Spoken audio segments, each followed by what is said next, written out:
Hello, and welcome to the Alberta Reformer Podcast. I'm your host, Jay Hildebrand. The Alberta Reformer Podcast is your go-to source for building a robust Christian culture in Alberta. We're here to equip you with the theological and practical tools needed to follow Christ in all of life. Our episodes will come in a variety of formats, featuring interviews with Christian leaders, readings of our articles, and in-depth discussions on today's most pressing cultural and political issues. Join us as we cultivate a hopeful and biblical vision for our province, tackle the issues facing Albertans, and work towards a faithful future for generations to come. Welcome back. We're glad to have you join us. Today we have a brief reading and exhortation from one of our most recent articles, The Pressure to Stop Living, MAiD and Our Elderly Saints, written by Clint Humfrey and published on December 11th, 2025. I've been having very difficult conversations lately with elderly Christians who need serious health care. What I'm witnessing troubles me deeply.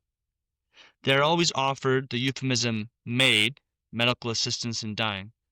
Clearly, it is physician-architected murder, or at the very least, physician-supported suicide. As Douglas Farrow said in 2016, these are, quote, the Terminators. The MAiD euphemism is designed to obscure the reality.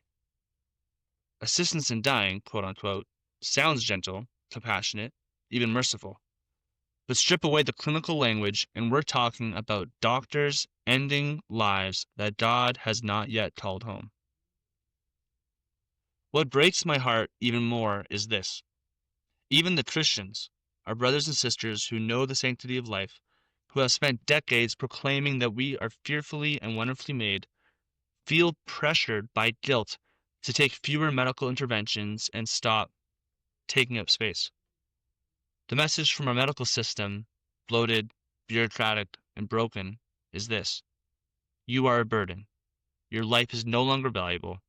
The dignified thing to do is to step aside. This is a lie from the father of lies. Of course, the elderly Christians I speak with are clear about rejecting MAiD itself. Their convictions on that front remain firm. But what they need, what we all need to give them, is encouragement not only to reject MAiD, but also to actively seek to steward the life that God has still entrusted to them. Think about what we lose when we rush the elderly toward death. The prayers from those with Parkinson's, their trembling hands folded steadily for a moment before God, the smiles from those with Alzheimer's when simple joy pierces the fog. There is so much life in them, so much witness, so much beauty that reflects the image of God even in frailty, perhaps especially in frailty. But the medical community has developed a structural default for chemical execution, hydromorphoning people to death for the sake of comfort. Pain management becomes a pathway to death. What is stated as compassionate care becomes an accelerator to the grave. All of this calls for clarity and wisdom. We need to surround our elderly saints with the truth that their lives matter until God calls them home, that their weakness is not worthlessness, that their dependence is not indignity, that the church, the body of Christ, does not measure value by productivity or convenience. Every prayer matters. Every smile matters.